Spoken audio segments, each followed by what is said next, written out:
Metamorphosis, Franz Kafka.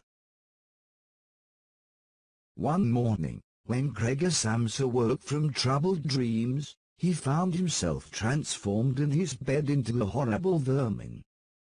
He lay on his armor-like back, and if he lifted his head a little he could see his brown belly, slightly domed and divided by arches into stiff sections. The bedding was hardly able to cover it and seemed ready to slide off any moment. His many legs, pitifully thin compared with the size of the rest of him, waved about helplessly as he looked. "What's happened to me?" he thought. It wasn't a dream. His room, a proper human room although a little too small, lay peacefully between its four familiar walls. A collection of textile samples lay spread out on the table. Samsa was a traveling salesman, and above it there hung a picture that he had recently cut out of an illustrated magazine and housed in a nice, gilded frame. It showed a lady fitted out with a fur hat and fur boa who sat upright, raising a heavy fur muff that covered the whole of her lower arm towards the viewer. Gregor then turned to look out the window at the dull weather. Drops of rain could be heard hitting the pane, which made him feel quite sad. "How about if I sleep a little bit longer and forget all this nonsense?" he thought, but that was something he was unable to do because he was used to sleeping on his right, and in his present state couldn't get into that position. However hard he threw himself onto his right, he always rolled back to where he was. He must have tried it 100 times, shut his eyes so that he wouldn't have to look at the floundering legs, and only stopped when he began to feel a mild, dull pain there that he had never felt before. "Oh, God," he thought, "what a strenuous career it is that I've chosen. Traveling day in and day out. Doing business like this takes much more effort than doing your own business at home, and on top of that there's the curse of traveling, worries about making train connections, bad and irregular food, contact with different people all the time so that you can never get to know anyone or become friendly with them. It can all go to hell." He felt a slight itch up on his belly, pushed himself slowly up on his back towards the headboard so that he could lift his head better, found where the itch was, and saw that it was covered with lots of little white spots which he didn't know what to make of. And when he tried to feel the place with one of his legs he drew it quickly back because as soon as he touched it he was overcome by a cold shudder. He slid back into his former position. Getting up early all the time, he thought, it makes you stupid. You've got to get enough sleep. Other traveling salesmen live a life of luxury. For instance, whenever I go back to the guest house during the morning to copy out a contract, these gentlemen are always still sitting there eating their breakfasts. I ought to just try that with my boss. I'd get kicked out on the spot.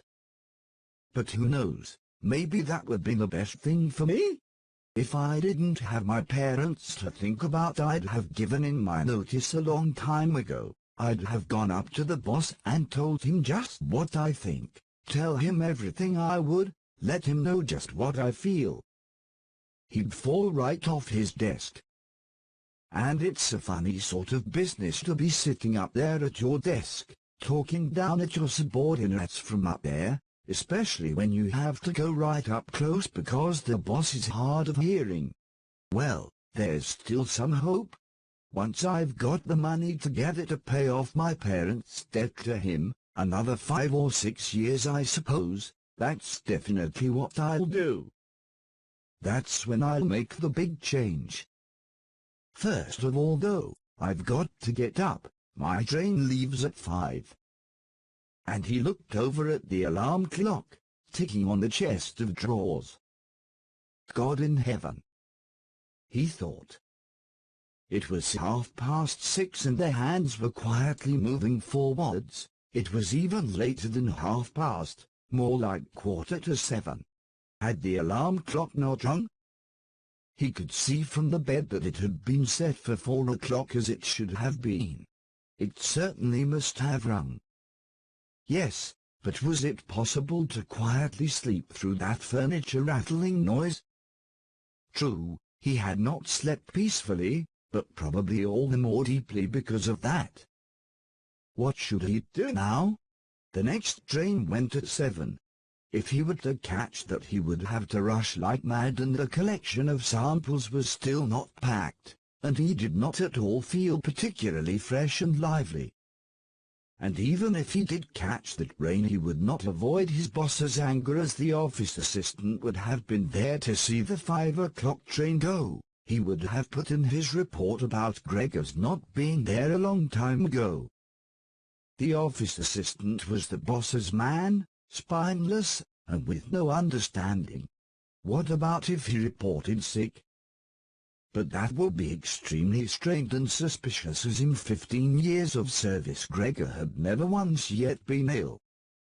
His boss would certainly come round with the doctor from the medical insurance company, accuse his parents of having a lazy son, and accept the doctor's recommendation not to make any claim, as the doctor believed that no one was ever ill but that many were work-shy. And what's more, would he have been entirely wrong in this case? Gregor did in fact, apart from excessive sleepiness after sleeping for so long, feel completely well, and even felt much hungrier than usual. He was still hurriedly thinking all this through, unable to decide to get out of the bed, when the clock struck 7:15. There was a cautious knock at the door near his head. "Gregor," somebody called. It was his mother. "It's 7:15. Didn't you want to go somewhere?" That gentle voice. Gregor was shocked when he heard his own voice answering. It could hardly be recognized as the voice he had heard before. As if from deep inside him, there was a painful and uncontrollable squeaking mixed in with it. The words could be made out at first, but then there was a sort of echo which made them unclear, leaving the hearer unsure whether he had heard properly or not. Gregor had wanted to give a full answer and explain everything, but in the circumstances contented himself with saying, "Yes, Mother, yes, thank you, I'm getting up now." The change in Gregor's voice probably could not be noticed outside through the wooden door, as his mother was satisfied with this explanation and shuffled away. But this short conversation made the other members of the family aware that Gregor, against their expectations, was still at home, and soon his father came knocking at one of the side doors, gently, but with his fist. "Gregor, Gregor," he called, "what's wrong?" And after a short while he called again with a warning deepness in his voice, "Gregor, Gregor." At the other side door his sister came plaintively, "Gregor, aren't you well? Do you need anything?" Gregor answered to both sides, "I'm ready, now," making an effort to remove all the strangeness from his voice by enunciating very carefully and putting long pauses between each individual word. His father went back to his breakfast, but his sister whispered, "Gregor, open the door, I beg of you." Gregor, however, had no thought of opening the door, and instead congratulated himself for his cautious habit, acquired from his travelling, of locking all doors at night even when he was at home. The first thing he wanted to do was to get up in peace without being disturbed, to get dressed, and most of all to have his breakfast. Only then would he consider what to do next, as he was well aware that he would not bring his thoughts to any sensible conclusions by lying in bed. He remembered that he had often felt a slight pain in bed, perhaps caused by lying awkwardly, but that had always turned out to be pure imagination, and he wondered how his imaginings would slowly resolve themselves today. He did not have the slightest doubt that the change in his voice was nothing more than the first sign of a serious cold, which was an occupational hazard for traveling salesmen. It was a simple matter to throw off the covers. He only had to blow himself up a little and they fell off by themselves. But it became difficult after that, especially as he was so exceptionally broad. He would have used his arms and his hands to push himself up. But instead of them he only had all those little legs continuously moving in different directions, and which he was moreover unable to control. If he wanted to bend one of them, then that was the first one that would stretch itself out. And if he finally managed to do what he wanted with that leg, all the others seemed to be set free and would move about painfully. This is something that can't be done in bed, Gregor said to himself, so don't keep trying to do it. The first thing he wanted to do was get the lower part of his body out of the bed, but he had never seen this lower part, and could not imagine what it looked like. It turned out to be too hard to move. It went so slowly, and finally, almost in a frenzy, when he carelessly shovelled himself forwards with all the force he could gather, he chose the wrong direction, hit hard against the lower bedpost, and learned from the burning pain he felt that the lower part of his body might well, at present, be the most sensitive. So then he tried to get the top part of his body out of the bed first, carefully turning his head to the side. This he managed quite easily, and despite its breadth and its weight, the bulk of his body eventually followed slowly in the direction of the head. But when he had at last got his head out of the bed and into the fresh air, it occurred to him that if he let himself fall it would be a miracle if his head were not injured. So he became afraid to carry on pushing himself forward the same way. And he could not knock himself out now at any price. Better to stay in bed than lose consciousness. It took just as much effort to get back to where he had been earlier, but when he lay there sighing, and was once more watching his legs as they struggled against each other even harder than before, if that was possible, he could think of no way of bringing peace and order to this chaos. He told himself once more that it was not possible for him to stay in bed and that the most sensible thing to do would be to get free of it in whatever way he could at whatever sacrifice. At the same time, though, he did not forget to remind himself that calm consideration was much better than rushing to desperate conclusions. At times like this he would direct his eyes to the window and look out as clearly as he could, but unfortunately, even the other side of the narrow street was enveloped in morning fog and the view had little confidence or cheer to offer him. 7 o'clock, already, he said to himself when the clock struck again, 7 o'clock, and there's still a fog like this. And he lay there quietly a while longer, breathing lightly as if he perhaps expected the total stillness to bring things back to their real and natural state. But then he said to himself, before it strikes 7:15 I'll definitely have to have got properly out of bed. And by then somebody will have come round from work to ask what's happened to me as well, as they open up at work before 7 o'clock. And so he set himself to the task of swinging the entire length of his body out of the bed all at the same time. If he succeeded in falling out of bed in this way and kept his head raised as he did so, he could probably avoid injuring it. His back seemed to be quite hard, and probably nothing would happen to it falling onto the carpet. His main concern was for the loud noise he was bound to make, and which even through all the doors would probably raise concern if not alarm. But it was something that had to be risked. When Gregor was already sticking halfway out of the bed, the new method was more of a game than an effort. All he had to do was rock back and forth. It occurred to him how simple everything would be if somebody came to help him. 2 strong people, he had his father and the maid in mind, would have been more than enough. They would only have to push their arms under the dome of his back, peel him away from the bed, bend down with the load and then be patient and careful as he swung over onto the floor, where, hopefully, the little legs would find a use. Should he really call for help though, even apart from the fact that all the doors were locked. Despite all the difficulty he was in, he could not suppress a smile at this thought. After a while he had already moved so far across that it would have been hard for him to keep his balance if he walked too hard. The time was now 7:10 and he would have to make a final decision very soon. Then there was a ring at the door of the flat.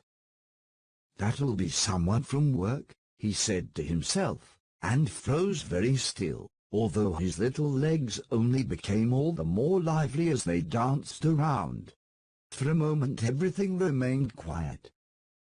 Then, not opening the door, Gregor said to himself, caught in some nonsensical hope. But then, of course, the maid's firm steps went to the door as ever and opened it. Gregor only needed to hear the visitor's first words of greeting and he knew who it was, the chief clerk himself. Why did Gregor have to be the only one condemned to work for a company where they immediately became highly suspicious at the slightest shortcoming? Were all employees, every one of them, louts? Was there not one of them who was faithful and devoted, who would go so mad with pangs of conscience that he couldn't get out of bed if he didn't spend at least a couple of hours in the morning on company business?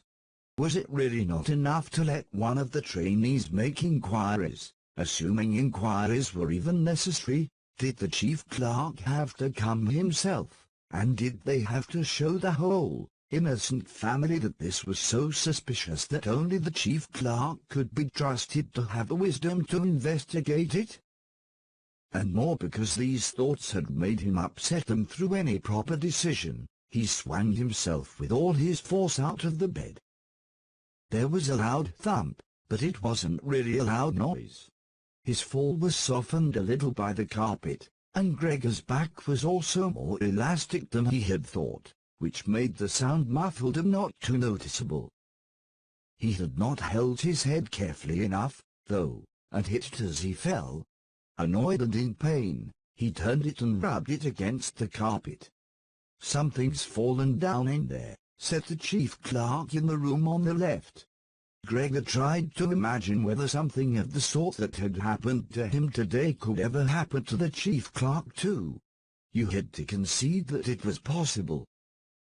But as if in gruff reply to this question, the chief clerk's firm footsteps in his highly polished boots could now be heard in the adjoining room. From the room on his right, Gregor's sister whispered to him to let him know. "Gregor, the chief clerk is here." "Yes, I know," said Gregor to himself, but without daring to raise his voice loud enough for his sister to hear him. "Gregor," said his father now from the room to his left, "the chief clerk has come round and wants to know why you didn't leave on the early train. We don't know what to say to him. And anyway, he wants to speak to you personally. So please open up this door. I'm sure he'll be good enough to forgive the untidiness of your room." Then the chief clerk called, "Good morning, Mr. Samsa." "He isn't well," said his mother to the chief clerk, while his father continued to speak through the door. "He isn't well, please believe me." Why else would Gregor have missed a train? The lad only ever thinks about the business.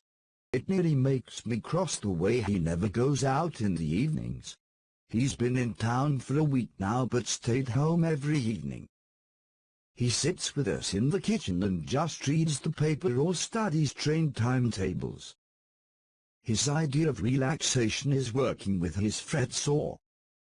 He's made a little frame, for instance. It only took him 2 or 3 evenings. You'll be amazed how nice it is. It's hanging up in his room. You'll see it as soon as Gregor opens the door. Anyway, I'm glad you're here. He wouldn't have been able to get Gregor to open the door by ourselves. He's so stubborn. And I'm sure he isn't well. He said this morning that he is, but he isn't." "I'll be there in a moment," said Gregor slowly and thoughtfully, but without moving so that he would not miss any word of the conversation.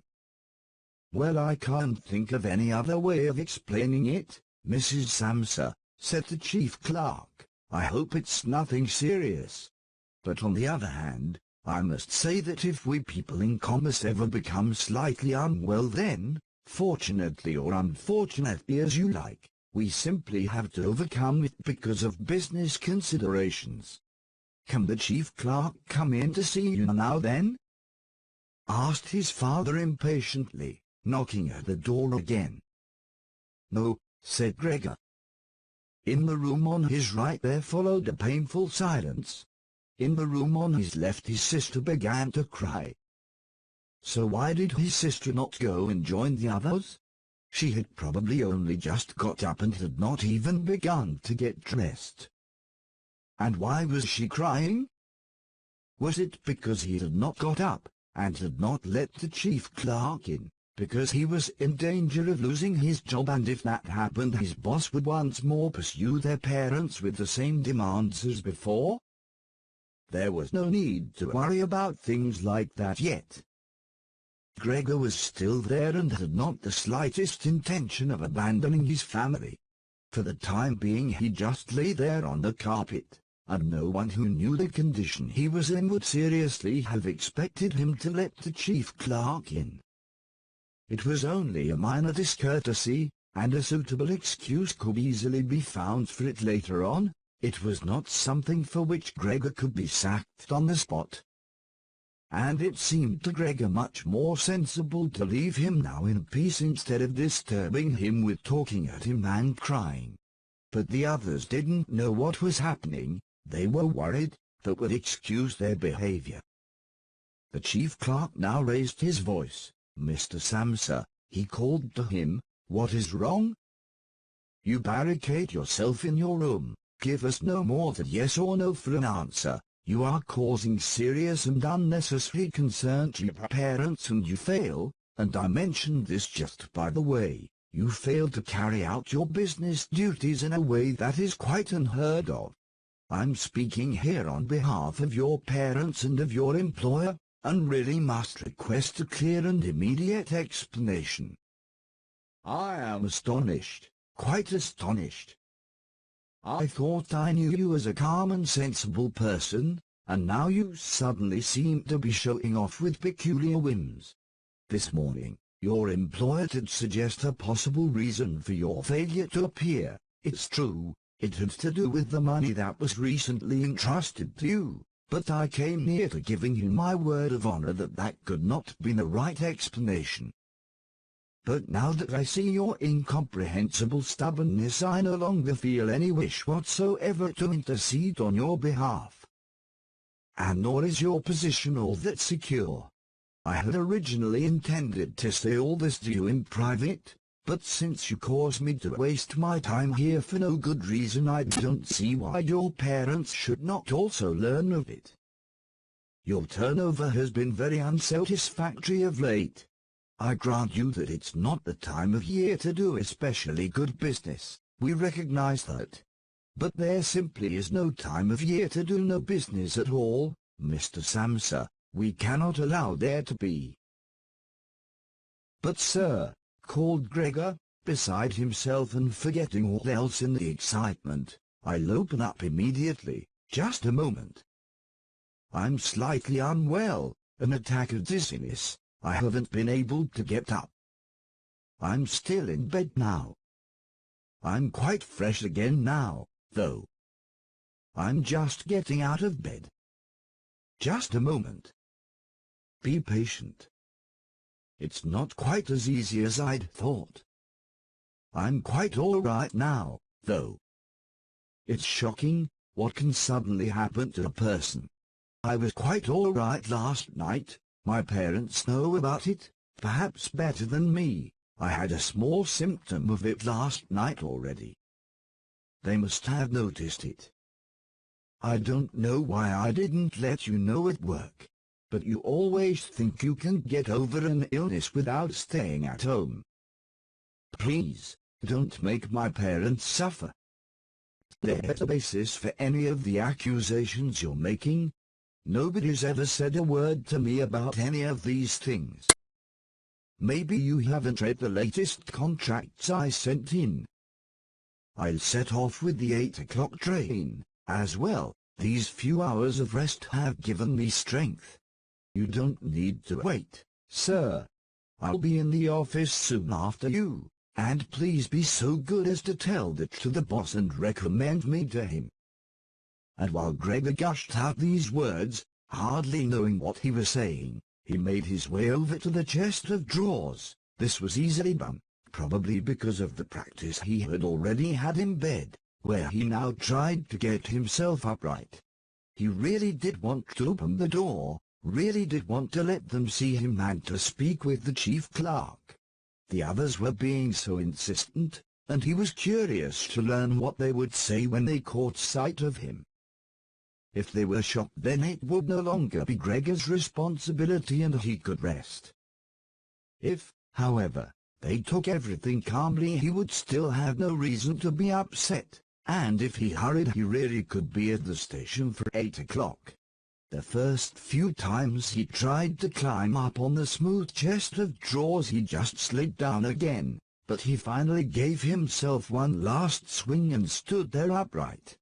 The lower part of his body was in serious pain, but he no longer gave any attention to it. Now he let himself fall against the back of a nearby chair and held tightly to the edges of it with his little legs. By now he also calmed down, and kept quiet so that he could listen to what the chief clerk was saying. "Did you understand a word of all that?" the chief clerk asked his parents. "Surely he is not trying to make fools of us." "Oh, God!" called his mother, who was already in tears. "He could be seriously ill and we're making him suffer." "Gret! Gret!" she then cried. "Mother?" his sister called from the other side. They communicated across Gregor's room. "You'll have to go for the doctor straight away. Gregor is ill. Quick, get the doctor." "Did you hear the way Gregor spoke just now? That was the voice of an animal," said the chief clerk, with a calmness that was in contrast with his mother's screams. "Anna! Anna!" his father called into the kitchen through the entrance hall, clapping his hands. "Get a locksmith here, now!" And the two girls, their skirts swishing, immediately ran out through the hall, wrenching open the front door of the flat as they went. How had his sister managed to get dressed so quickly? There was no sound of the door banging shut again. They must have left it open. People often do in homes where something awful has happened. Gregor, in contrast, had become much calmer. So they couldn't understand his words anymore, although they seemed clear enough to him, clearer than before. Perhaps his ears had become used to the sound. They had realized, though, that there was something wrong with him, and were ready to help. The first response to his situation had been confident and wise, and that made him feel better.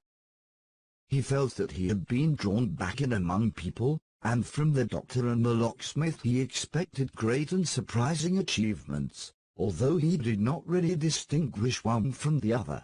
Whatever was said next would be crucial, so, in order to make his voice as clear as possible, he coughed a little, but taking care to do this not too loudly, as even this might well sound different from the way that a human coughs, and he was no longer sure he could judge this for himself.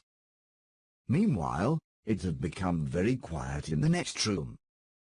Perhaps his parents were sat at the table whispering with the chief clerk, or perhaps they were all pressed against the door and listening.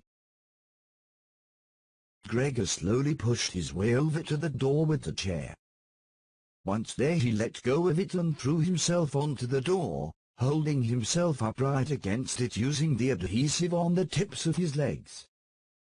He rested there a little while to recover from the effort involved, and then set himself to the task of turning the key in the lock with his mouth. He seemed, unfortunately, to have no proper teeth. How was he, then, to grasp the key. But the lack of teeth was, of course, made up for with a very strong jaw. Using the jaw, he really was able to start the key turning, ignoring the fact that he must have been causing some kind of damage as a brown fluid came from his mouth, flowed over the key and dripped onto the floor. "Listen," said the chief clerk in the next room, "he's turning the key." Gregor was greatly encouraged by this.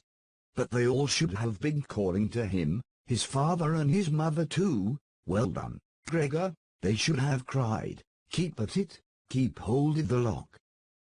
And with the idea that they were all excitedly following his efforts, he bit on the key with all his strength, paying no attention to the pain he was causing himself.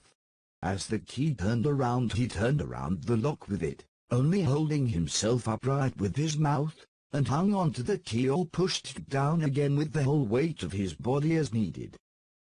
The clear sound of the lock as it snapped back was Gregor's sign that he could break his concentration, and as he regained his breath he said to himself, "So, I didn't need the locksmith after all."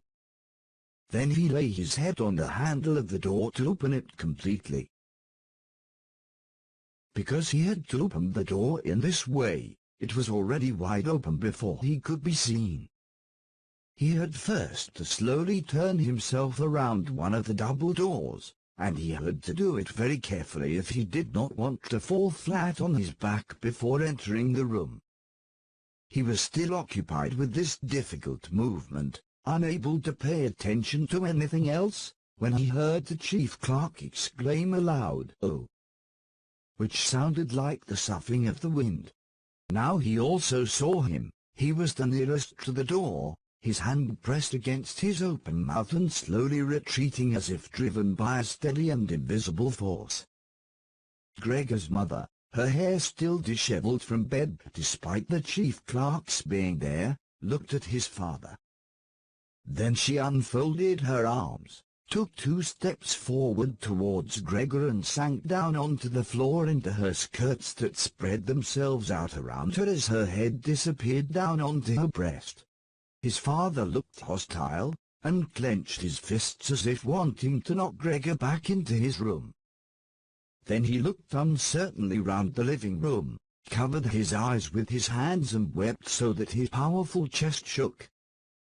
So Gregor did not go into the room, but leaned against the inside of the other door which was still held bolted in place. In this way only half of his body could be seen, along with his head above it which he leant over to one side as he peered out at the others. Meanwhile the day had become much lighter. Part of the endless, grey-black building on the other side of the street, which was a hospital, could be seen quite clearly with the austere and regular line of windows piercing its facade. The rain was still falling, now throwing down large, individual droplets which hit the ground one at a time. The washing up from breakfast lay on the table. There was so much of it because, for Gregor's father, breakfast was the most important meal of the day, and he would stretch it out for several hours as he sat reading a number of different newspapers. On the wall exactly opposite there was a photograph of Gregor when he was a lieutenant in the army, his sword in his hand and a carefree smile on his face as he called forth respect for his uniform and bearing. The door to the entrance hall was open, and as the front door of the flat was also open he could see onto the landing and the stairs where they began their way down below. "Now, then," said Gregor, well aware that he was the only one to have kept calm, "I'll get dressed straight away now, pack up my samples and set off." "Will you please just let me leave?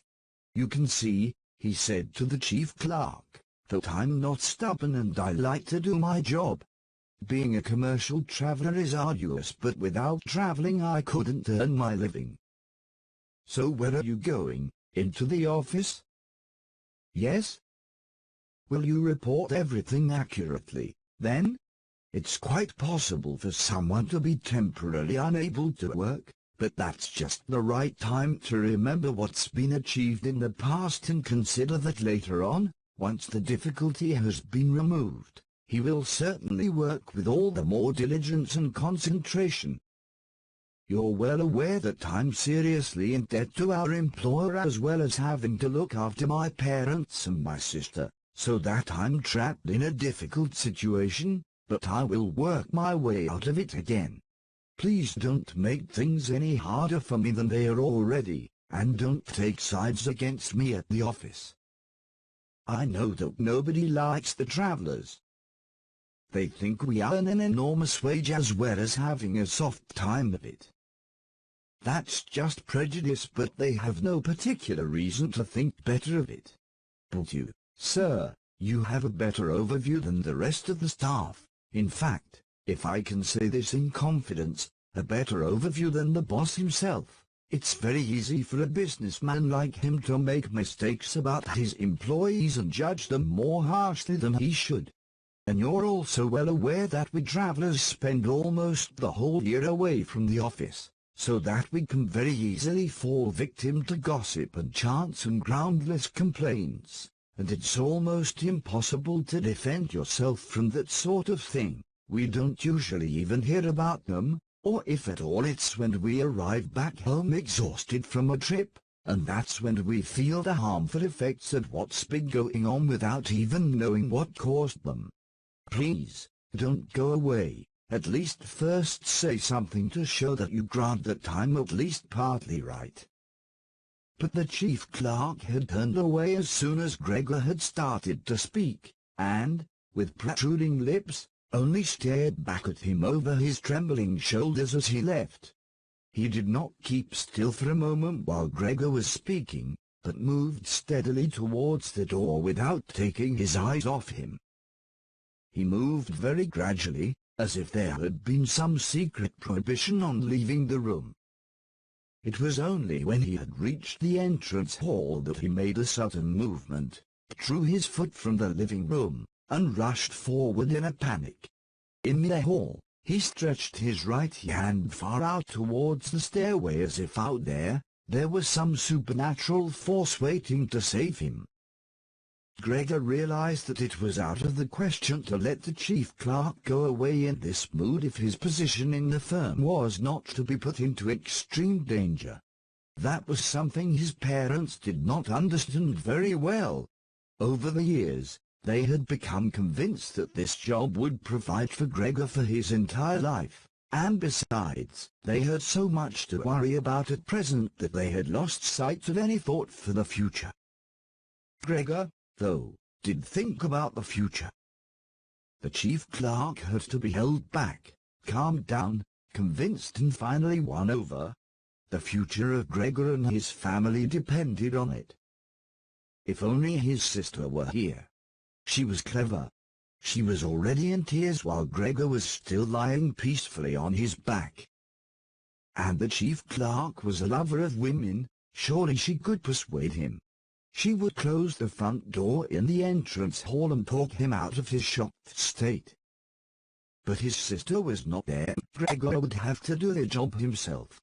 And without considering that he still was not familiar with how well he could move about in his present state, or that his speech still might not, or probably would not, be understood, he let go of the door, pushed himself through the opening, tried to reach the chief clerk on the landing who, ridiculously, was holding on to the banister with both hands.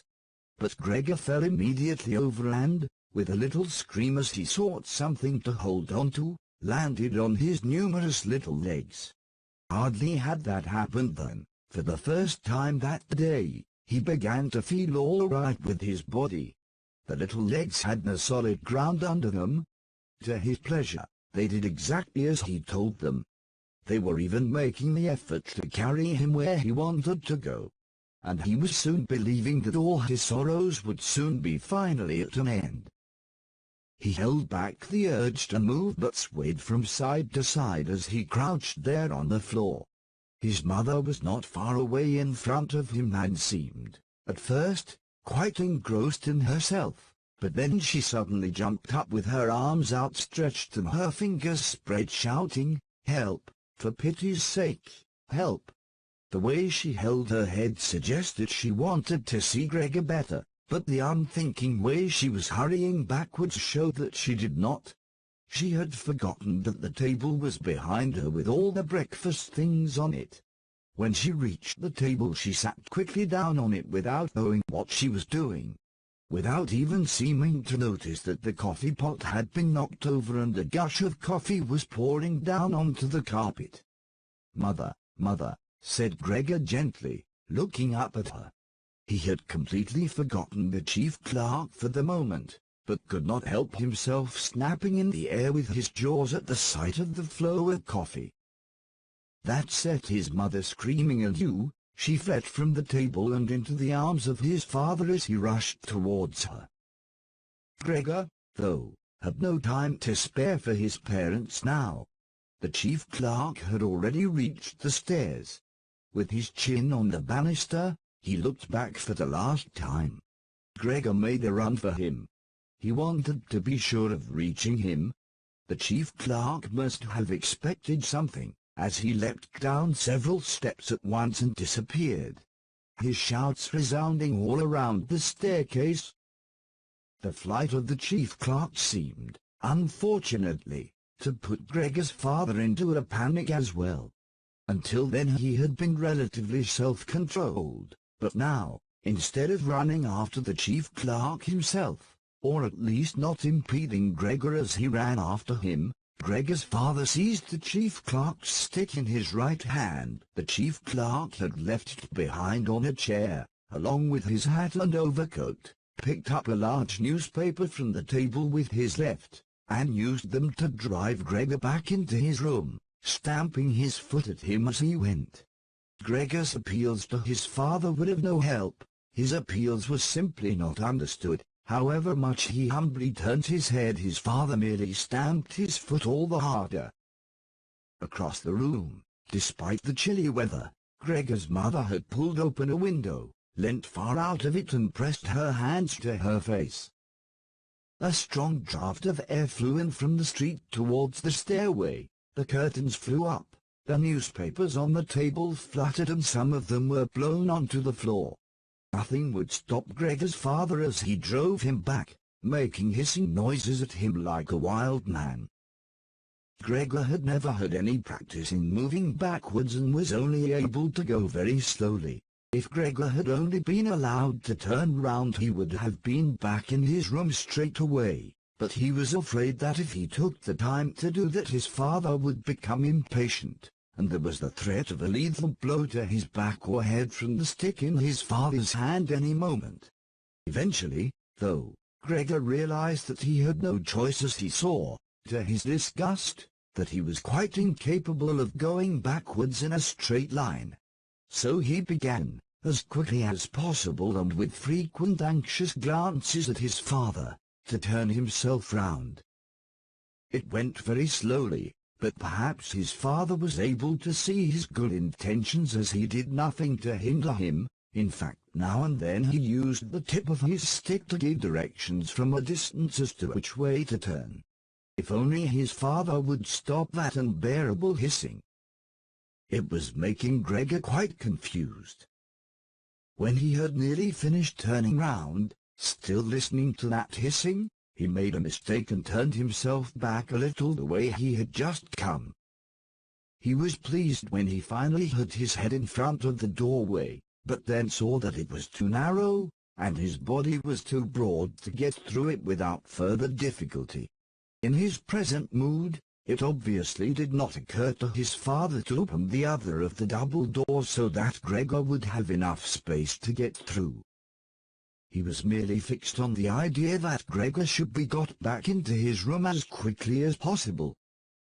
Nor would he ever have allowed Gregor the time to get himself upright as preparation for getting through the doorway. What he did, making more noise than ever, was to drive Gregor forwards all the harder as if there had been nothing in the way. It sounded to Gregor as if there was now more than one father behind him. It was not a pleasant experience, and Gregor pushed himself into the doorway without regard for what might happen. One side of his body lifted itself. He lay at an angle in the doorway, One flank scraped on the white door and was painfully injured, leaving vile brown flecks on it. Soon he was stuck fast and would not have been able to move at all by himself. The little legs along one side hung quivering in the air while those on the other side were pressed painfully against the ground. Then his father gave him a hefty shove from behind, which released him from where he was held and sent him flying, and heavily bleeding, deep into his room. The door was slammed shut with the stick. Then, finally, all was quiet.